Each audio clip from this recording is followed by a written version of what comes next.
Alrighty, so I know there's one more game left in tonight's League Cup action. It's between the Portland Timbers and Atletico de San Luis, and I'm actually kind of keeping an eye on it on the side. And as we speak, it's right now 2-0 in favor of the Portland Timbers as we just passed the hour mark. But in terms of the game that I'm talking about in this review, all of them is done. And as I said, I'm only doing selective games, looking at some of the marquee key matchup, and of course, also talk about my team as well in the Leagues Cup, that is Minnesota United. But yeah, one thing I'll say about day two in terms of the Leagues Cup action, much better when it comes to MLS team facing against Liga MX side. I mean, last night was just an absolute nightmare for MLS team. Only Montreal were the only team to get a win, and no MLS team was able to get all 3 points. Tonight, it's a little bit different. So far, we have two teams that have got 3 points, and looks like a third one could be on its way between the Portland Timbers and Atletico de San Luis, unless if this is going to be one thing that is become a bit of a problem for MLS teams so far in this tournament. It's a problem again tonight, and that is MLS team trying to hold on to leads. We have seen problems with MLS team trying to close out games against Liga MX opposition, and in 3 of these 4 games, MLS team gave up a goal late in this one, in really the final 10 minutes of this game. We saw it here, and we saw it here as well. Unfortunately, for 2 of those 3 teams that gave a late goal, one of them, of course, able to score a late goal of their own, and then the other one, we'll talk about some penalty kick heroic, and that Rafael Cabral might be the second coming of Nick Raimondo as we speak. But let's begin with the first one, which is Inter Miami versus Atlas. So I know, obviously, Inter Miami, they got a dramatic late win in this one. But if you're Miami fans, if you are kind of being a little serious about yourself, I mean, yes, you're happy that you got 3 points, and you're one of only 2 teams so far to get 3 points in this Leeds Cup. But it wasn't really the best performance in Inter Miami perspective, and especially, this was a game where they had a lot of chances in this one. I mean, they could have put this game away much easier, but they weren't able to do it. They keep Atlas in this game for the most part, which again, this is going to be a common theme. You're going to hear me say this a lot in tonight's game, and yeah, they look like we're going to have to go to a PK shootout to only get 2 points, but again, Miami, they are a team that is known to score some late heroic goal, and it happened again in this one. Now, in the first half, Aguirre with the first shot of the game, but he missed wide on the header before Segovia with the game's first shot for Miami, but he missed wide in the 7th minute. Alande then heads it wide from close before Vargas denied Alba from close range. Camilo Vargas was big for Atlas in this one, and that's not a big surprise because last time when he faced against an Argentine kind of team as the Colombian goalkeeper in that Copa America final. Yeah, I think he definitely were up for the task. He wanted revenge after his country lost in that Copa America final against Argentina, and it was in Miami. Nevertheless, it was actually just down the row from where the stadium is. But there was no doubt Miami with the early push. They were pressing for the opening goal. DePaul would head it onto the roof of the net. I'm kind of surprised DePaul got a start really quickly. They mentioned he didn't even have any training session with the team so far. They just basically throw him right into the game. But in the 20th minute, Vargas would deny Suarez on the volley before he denied Alande from close range as Miami continued to press for the opener. But the question is, can they solve Vargas? Yeah, he was definitely in a revenge game against some of these Argentine players, and he's been lights out so far in this one. Rios Novo would denied Aguirre full stretch there. What a bounce back game this was for Rocco Rios Novos. I mean, he hasn't been great coming in for Restari, but this was definitely the game that maybe restore a little trust from the Miami fans in terms of their backup netminder. But I also thought the warning signs are there for Miami because as much as they have dominated so far in this one, they got completely stretched on that attack by Atlas, and we know Miami is a team that struggles when it comes to dealing with transitional moment, and Atlas at times were able to do that. Aguirre then puts it wide after just a sloppy turn away from Miami. Speaking of problems for the Miami defense, turnover has always been a problem for this Miami teams at times. Rocha would then hits it right to Rios Novos as Atlas has got into this game, and now they were pressing to get the opener. Though Suarez did struck the post on the volley because Luis Suarez he's not allowed to score a goal right now. I mean, Father Timer basically kept him from scoring a goal now and just getting completely snake bin. But we do head to halftime with the score scoreless between both of these teams. In the second half, Messi would head it wide from close before Vargas denied Suarez from close range. Miami, just like the first half, were on the front foot. They were pressing for the opening goal. Messi would then puts it over from long range before Segovia would cross it high from long range in the 52nd minute. As Miami should be 1-0 up to this point. They were being so wasteful in terms of their chances in this one, and that kind of continued in the 54th minute when Falcone heads it high after he had a free header there as well. I mean, I know he was a little off balance on that header, but he's got to do much better in terms of it. But in the 58th minute, that pressure finally paid off for Miami as Segovia would score for Messi to give Miami a 1-0 lead, and you just kind of sense it's been coming with all the pressure that Miami has been putting. Suarez then looked for another, but he puts this one wide because again he's not allowed to score a goal this season so far. I mean he's just been snake bitten for the last couple of games. There was a shot for a penalty for Miami not given. Gary would then hits it right to Rios Novos in the 78th minute, but then in the 80th minute, Atlas ties the game up. It's Lozano that's the one that ties the game up for at last. Miami didn't clear their lines there, and yeah, when you don't clear your lines like that, you pay the ultimate price. And as I said, closing out games. This has been an issue for MLS teams, and Miami not being clinical in terms of the finishing let the door open for Atlas, and Atlas gladly uh, re- received that door open and basically welcomes in with an equalizer. Suarez did look to respond, but he was denied by Vargas because again, Suarez not allowed to score a goal. He must have nightmares with Camino Vargas in this one. There's been multiple times he's been denying the Uruguayan legend. Kokoro would then puts it wide from close range in the 90th minute. So Mateus Kokoro, I remember when he was with Montreal, didn't he score a goal against Miami as well? It looked like he was about to do the same thing this time with Atlas, but that also came out of a bad giveaway for Miami. Again, there was a lot of bad turnover for Miami in this one. It's also a theme so far we've seen with MLS team against Liga MX side. There's been a lot of times where I've seen MLS sides have turned the ball over so cheaply, something that, even some of the better MLS team are doing it now, which is kind of a little alarming to say. But what is not alarming is that in the 7 minute of stoppage time, Miami did get the lead back and finally put MLS on the board when it comes to the win category. I mean, I know technically Montreal did get the first win for MLS, but that was in a PK show. When it comes to overall and getting the 3 points, Marcelo Vegan was the first one to put Miami the lead for Messi to give Miami the lead back, and most importantly, all 3 points as well. It's kind of almost like a little shades of what we saw in the 2023 edition when Miami won it late in this one as well by the same scoreline as well this time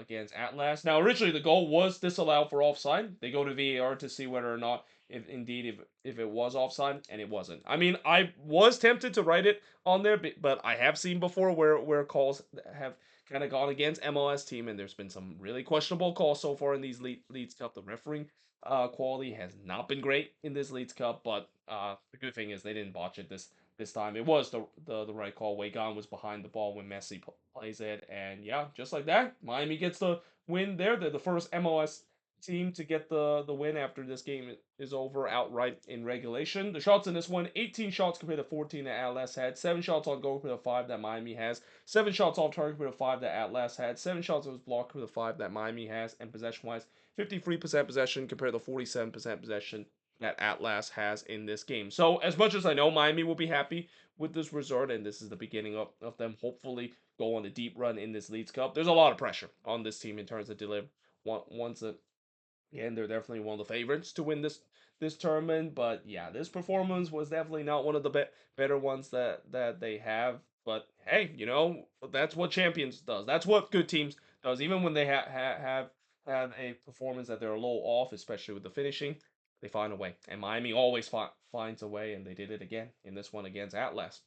Now, moving on, just a little bit up north, up the Florida Turnpike. That is, we saw Orlando City take on Puma. So yeah, this was another one of those games where we see an MLS team trying to hold on to the 1-0 lead. Hope that things were going to do well, and yeah, it didn't go so well. I mean, it feels like we have seen some teams try to do row heave mode, and Orlando definitely did that in this one. They were really packing in late in this game, but ultimately Pumas got the equalizer, and yeah, they went up to even win it in the PK shootout as well. Now, early on, Pumas actually got off to a great start. Martinez with Pumas' first shot, but he hits it right to Galese before Angulo, and this is the one from Pumas. As there was two Angulo there, but the Angulo from Pumas, he would puts it wide from the volley as Pumas waste no time early on. They were pressing to try to get the early lead, but instead, in the 6 minute stoppage time, completely against the run of play, and really the first real chance for Orlando City. It's in the back of the net as Rodrigo Schlegel would score from Ojeda to give Orlando a 1-0 lead. It was a set piece delivery there, and Schlegel rises up there first to hit that one in. And just like that, Orlando City gets the 1-0 lead. There was a shout for a penalty for Orlando not given long after, and really after a quick start for Pumas, I thought Orlando did a good job in terms of shutting down the Pumas attack. Now, part of that maybe is due to the fact that I think Pumas is probably a little stunned. I mean, they got off to a perfect start in this one, and next thing you know, one attack from Orlando City, and they're down 1-0 in this one. No, the shots were only free to 36 minutes into this one. Angulo for Pumas hits it right to Galese before Martinez puts it wide on the header in the 41st minute, and then he puts it high in the 43rd minute as Pumas was coming again. Orlando, they looked like they trying to see out this first half with the lead. And the good news is they did do so, but as the halftime whistle was blown, both head coaches they kind of had some choice words with each other as they were walking off the pitch. I'm not quite sure what exactly they said. I'm pretty sure it's not nothing to discuss whether or not if both of these head coaches want to go to Disneyland after this. But we do head to halftime with Orlando City leading 1-0. In the second half, Ojeda would puts it high from close before Pedro Vite would miss wide on the header. So another one of the former MLS players. There's been a lot of MLS former MLS player that has played in this Leeds Cup, and this is not a big surprise considering again that MLS and Liga MX partnership has now extended in the transfer market with the way that we've seen a lot of transfer that's go on, especially with MLS teams selling players to Liga MX team, and Pedro Vite is another example of coming from the Vancouver Whitecaps and now joining with Pumas. But both teams definitely exchanging some good chances early on. Pumas continue to get more possession. Orlando was sitting deep late. Ruvalcaba would then puts it wide from close before Caicedo would puts it wide from close in the 61st minute. Pumas was coming again. Orlando looked like they were on the roll, but it looks like they're going row heave mode trying to protect this 1-0 lead. And that lead looked like it was in jeopardy in the 65th minute when Angulo for Pumas would score the the equalizer, but the flag saved Orlando in this moment. So the goal was disallowed for offside. It was close, but it was the right call. And by the way, the Portland Timbers just made it 3-0 against Atletico de San Luis. So it looks like the Portland Timbers, Miami, and as I'll talk about in just a bit with Minnesota, it looks like they're going to be joining MLS in terms of these three teams getting 3 points and definitely riding the ship a little bit better for MLS team when they got absolutely embarrassed on opening night against Liga MX's opponent. But in the 67th minute, Pasalic would then puts it wide on the header before Martinez puts it wide on the header in the 71st minute. The shots were 14-5 for Pumas up to this point. I mean, they were pressing hard to try to get this equalizer. Orlando was just bunkering it in and just hope that they can hold on. Ruvakova would then puts it high from long range, but then in the 80th minute, the resistance finally was broke through. And it's a former MLS player, Coco Carrasquilla, the former Dynamo player. He scored from Crespi to make it 1-1 in this one. You knew that was coming. I mean, you knew eventually Pumas was gonna break through, and Karaskia was not done when it comes to making a difference in this game as well. But in the 88th minute, it looked like Pumas made it 2-1 when Munoz would score the what looked like the lead for Pumas. But for the second time tonight, flag save Orlando City because the goal was disallowed for offside.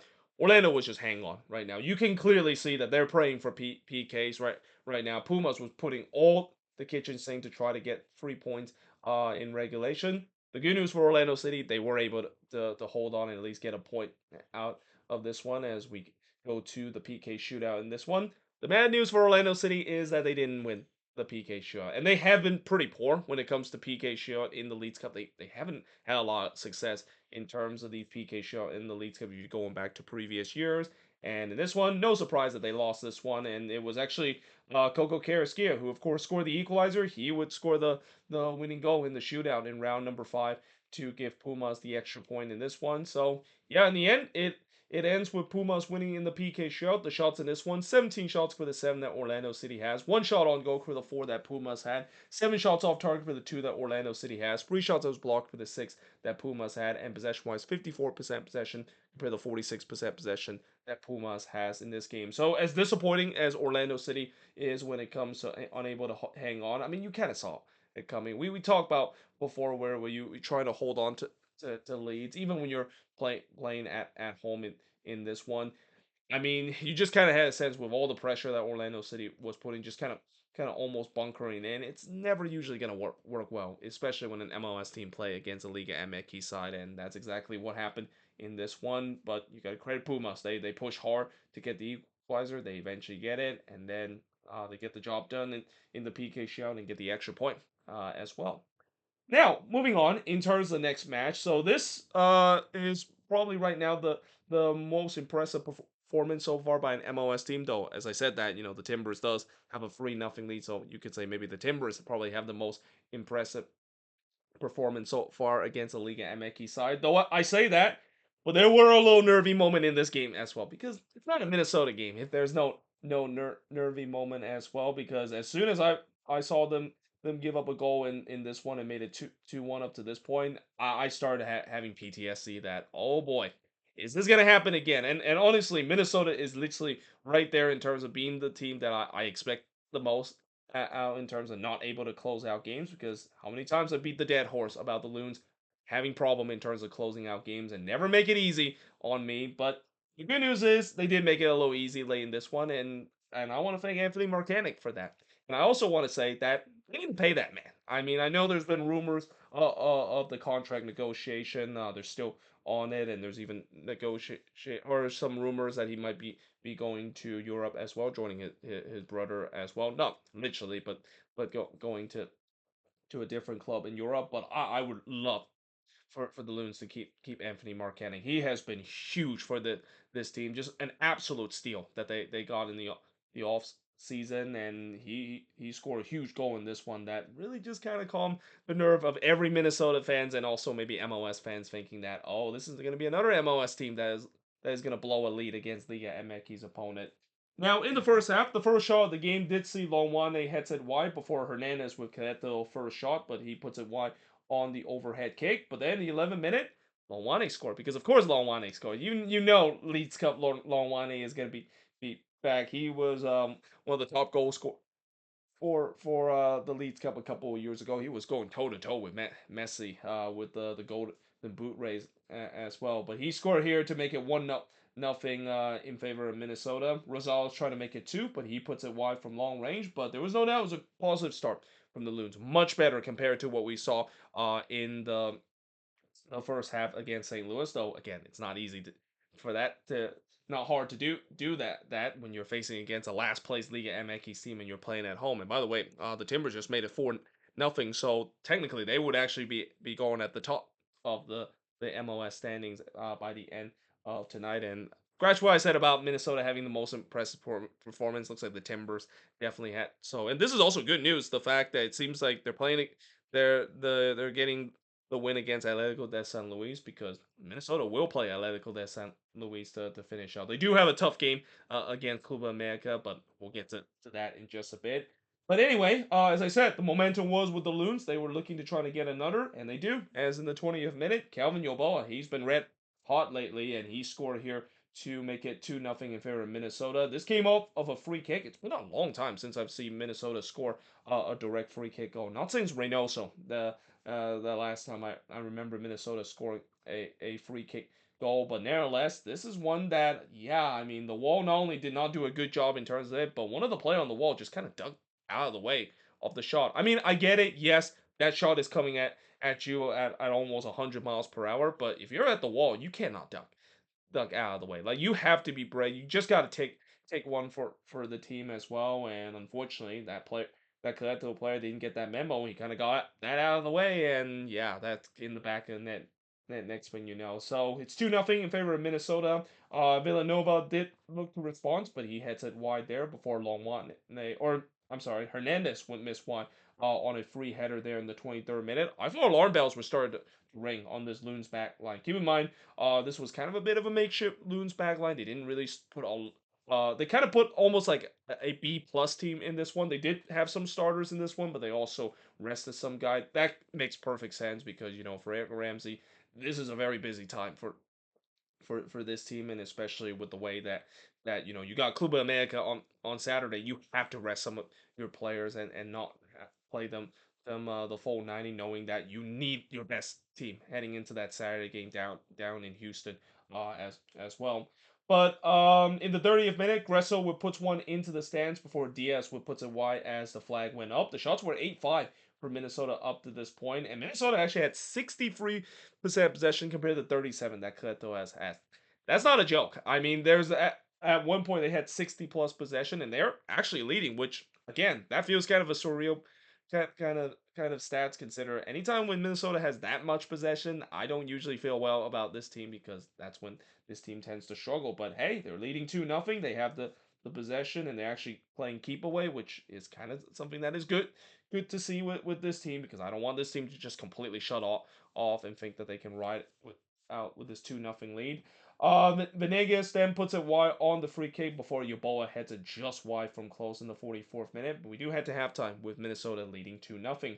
In the second half, Yeboah would miss wide on the volley, and yeah, that is one that Yeboah want to have back because that was a big miss opportunity on his part. A guy as hot as he's been, they should put that one in the back of net. Hernandez then denied Lonwane in the near post, but then the 67th minute, Julio would score from Hernandez to make it 2-1 in favor of Minnesota. By the way, this is a different Hernandez. They had two Hernandez in this game. Their goalkeeper and one of the outfield player, and yeah, that was not great defending from the Loons so far. And as much as I love Julian Gressel when it comes to the cross that he brings, he is a terrible defender. I mean, he you can kind of see him there not closing the space down, just get easily turned by Julio, and Julio just kind of kind of turned him and just rifles that one into the back of net. And just like that, it's 2-1 in favor of Minnesota. Rodriguez then puts it wide from close range, and all of a sudden, the momentum was with the Liga MX side, and I'm thinking, oh boy, here we go again. I've seen this story before with this team having problem closing out games and blowing multi-goal lead this season. Rosales would then puts it high on the free kick, but then the 79th minute, oh man, this has to feel good for Loon's fans, especially for my health at least to not have to sweat out another game, and that of course is Anthony Marcanic scoring from Gressel to make it 3-1 in favor of Minnesota. One thing about Marcanic is that he's not scoring head goals anymore. He's actually now scoring his goal from his feet, and when that happened, this is a guy that is in the best form of his life, and like I said, pay that man. Seriously, pay that man. Give him a contract extension. Give him anything he desire. He absolutely deserved it after the career season that he's been having. Boxall then looked to make it 4, but he puts it wide in the 84th minute before Harvey was in on goal there, and I think he was being a little too selfish there. I mean, I know he wanted to join in the goal scoring party, but he was absolutely robbed by Hernandez on a 1v1 opportunity. Things get a lot worse for Querétaro as Zabata gets a second yellow in terms of that. So second game in a row, Minnesota had a man up late in the game. Ole Shai would then hits it right to Hernandez in the 90th minute, but then just 2 minutes later, Tani would not miss his chance as he rounds the keeper there, puts it into the empty net. He scored from Rosales to make it 4-1 in favor of Minnesota, and yeah, that is the final score in this one. See, what was I worried about facing against the Liga MX side earlier today when I was saying the fact that, oh boy, after what happened the first night, I mean, I think that it's safe to say that, I mean, again, I know this is Querétaro and I know this is the worst team in Liga MX, but hey, I mean, they still need to put a professional performance, and I think Minnesota did exactly that. Shots in this one: 18 shots for the 10 that Querétaro has, 3 shots on goal for the 8 that Minnesota had, 7 shots off target for the 5 that Querétaro has. Both teams had 2 shots as blocked, and possession-wise, 51% possession compared to 49% possession that Querétaro will have in this game. So definitely a good springboard in terms of the next game, which is by far the toughest game that Minnesota will play in this Leeds Cup against Club America. Though I say that, but As we'll talk about in this game between Club America and RSL, Club America might not be as scary as people might think is. Though I will say this is that this is a game that RSL, they'll be happy that they of course won in the PK shootout for once because they have had their issue with PK shootout more recently, especially going back to last year when they lost twice in the PK shootout to Minnesota in the first round of the playoffs. But they should have had 3 points in this one, RSL. They had a lot of chances in this game, and how many times we say when you don't put away your chances, especially against a much superior team, and especially the quality that Club America has.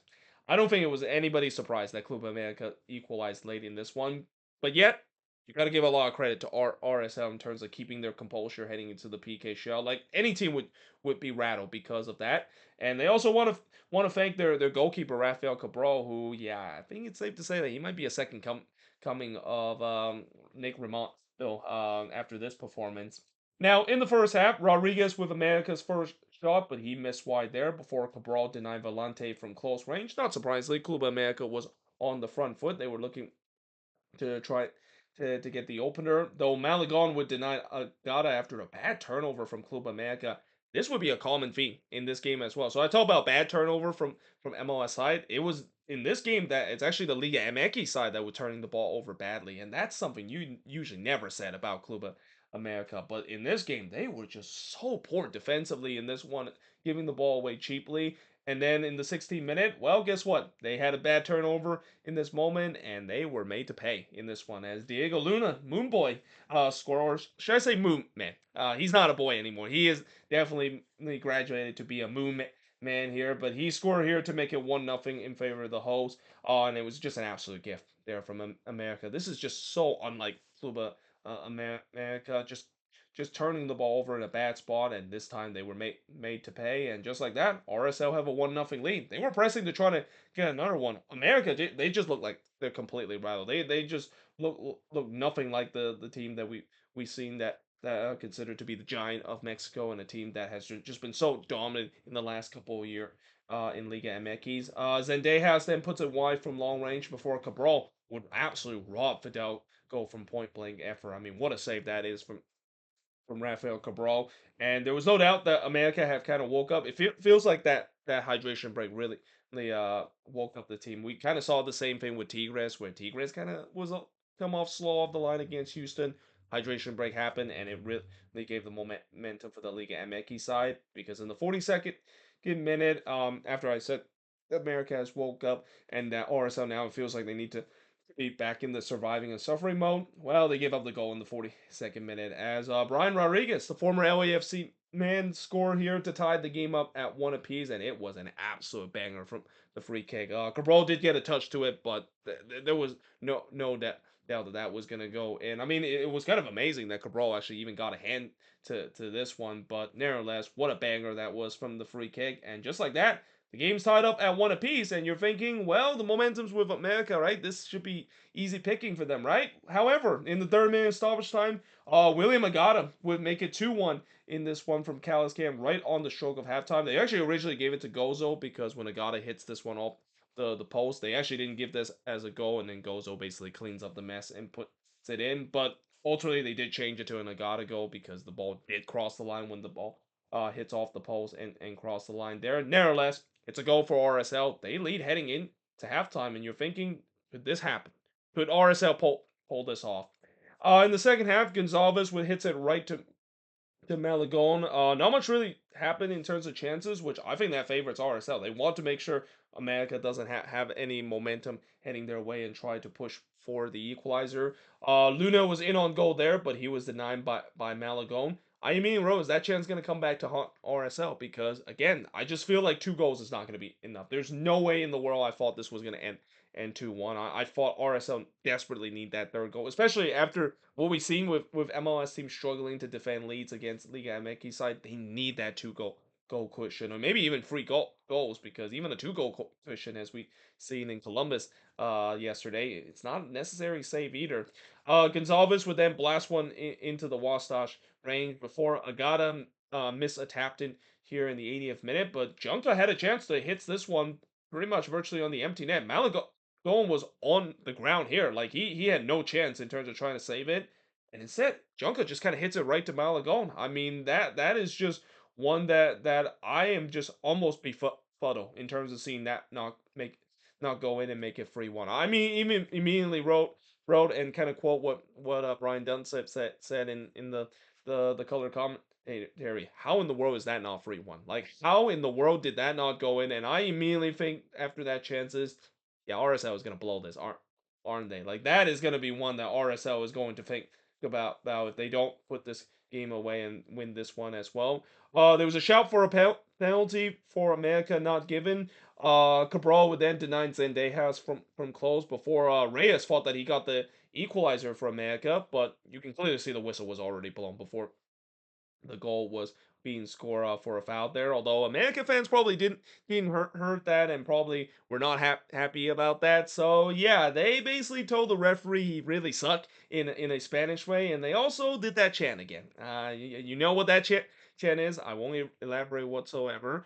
We get 7 minutes of stoppage time, which I thought that was pretty low considering there was some injuries in this one. There was a bit of a lengthy delay right in the middle because I think there was two Club America player had a clash of heads and had to receive treatment that took a long time. So 7 minutes feels a little bit low. Lichowski would then puts it wide from closing the 6 minute of stoppage time, but then in the 7 minutes of stoppage time, I actually wrote the wrong team here. Club America would get the equalizer goal because of course you saw it coming with the way that RSL not putting this game away. You knew America was going to punish RSL for that as Sanchez would score from Zinaga to make it 2-2 in this one, and yeah, just absolute heartbreak for RSL fans. Obviously the America fans, there was a lot in attendance in this one. They absolutely erupted, and yeah, in the end we head to another PK shootout with this one being ended at 2-2, and now you're just thinking, well, how is RSL going to recover? We've seen how MLS team have struggled from the PK shot. I think coming into this, only Montreal is the only one that won the PK shootout. So how are they going to respond after just giving up at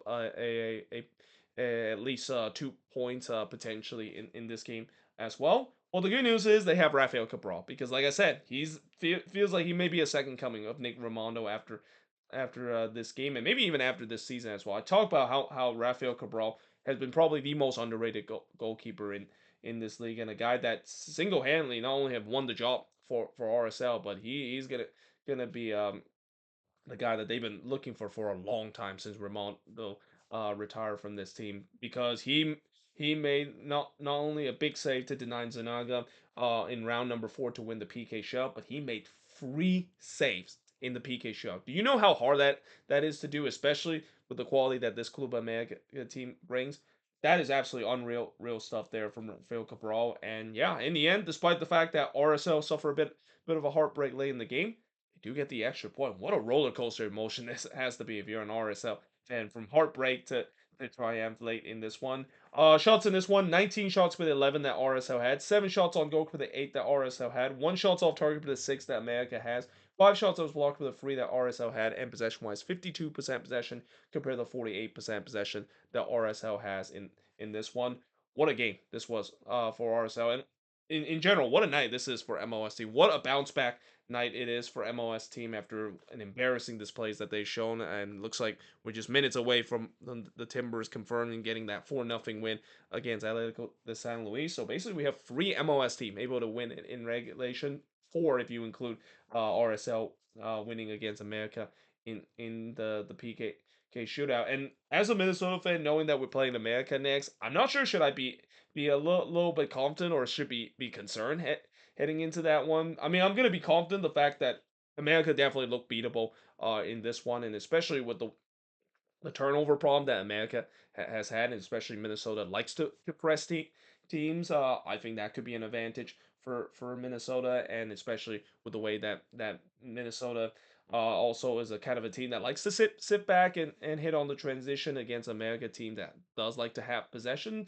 Maybe that could also favor Minnesota in that game as well. But the thing that I am maybe going to be a little concerned is the fact that I think America is going to be very upset heading into the next game. I mean, if you're America fan, I mean, yes, you got the extra point out of this one, but That's not enough with the quality and also the standard that this team has, the lofty expectation that this team has had. Getting a point in this one is clearly not enough, and getting knocked out and not being one of the four teams to advance in the next round, that would absolutely be unacceptable in the face of this club and with all the prestige that this team has. And yeah, in that game against Minnesota, you kind of had a sense it's kind of almost a must-win game for them, because if they don't win that one, and with the way that already some Liga MX seem getting 3 points, they could be in trouble of getting knocked out in phase one, and that would be absolutely unacceptable if you're not only just a Club America fans, but also just the standard that this team has coming into this competition, and the expectation that this team has coming into this competition as well.